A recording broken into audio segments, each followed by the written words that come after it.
Et ce projet-là, c'est un projet pour le Sénégal, c'est un projet pour la jeunesse sénégalaise, pour la jeunesse africaine, pour pouvoir les accompagner, les former, pour qu'ils aient les compétences pour développer des projets dans le domaine de l'agroalimentaire, de l'agriculture.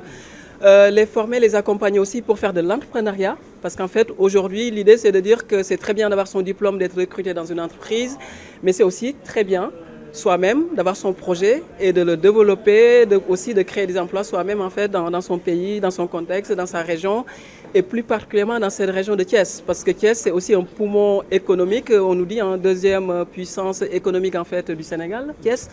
Et la région de Thiès, on sait aussi qu'il y a un potentiel agroalimentaire qui est assez important.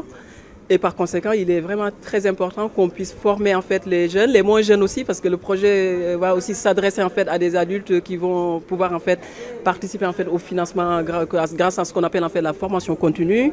Le choix de l'université de Thiès, parce que l'université de Thiès c'est aussi une grande université qui avait déjà des formations plus ou moins en fait spécialisées dans ce domaine-là, mais où il n'y avait pas vraiment le focus sur la partie commercialisation. Et ce focus-là c'est important. Pourquoi? Parce qu'aujourd'hui, si vous prenez la région Ziguinchor du Sud, on sait que parfois il y a des producteurs qui ont des produits, mais malheureusement qui n'arrivent pas en fait à commercialiser. Et ça, c'est un gâchis. Et pour éviter ce type de choses, donc du coup, l'idée, c'est vraiment de pouvoir en fait former les jeunes sur la partie commercialisation. Et quand je dis commercialisation, en fait, c'est vraiment tout un écosystème.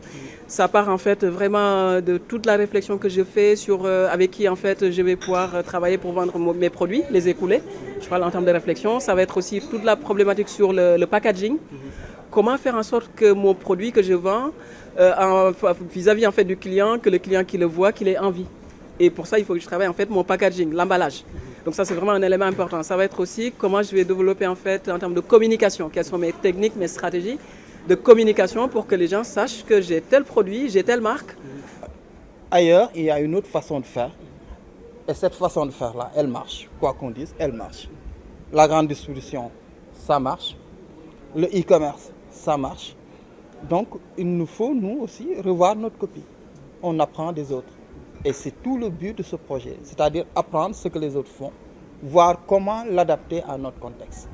Et aider les acteurs locaux à bien vendre. Les résultats attendus en tant que partenaire, alors déjà donc pour la recherche, parce que j'étais en train d'en parler, c'est bien évidemment donc des publications. Donc initier donc des thématiques de recherche nouvelles. Il y a des thématiques qui se posent ici qu'on n'a pas dans le cadre strictement français. Il y a des formes de distribution qui existent ici, qui n'existent pas donc en France. Donc ça permet de bénéficier donc des compétences des collègues locaux et puis d'aboutir à des publications, à de bonnes publications. Le financement dure 4 ans. Mais nous voyons, ce qui nous intéresse, c'est la pérennité. C'est que ça soit quelque chose, non seulement qu'on va développer avec l'île, mais qui va évoluer, que Thiès pourra prendre en main, okay, et puis conduire après, même si le financement est terminé. Ce serait un échec pour nous qu'à la fin du financement, qu'on ne puisse plus former.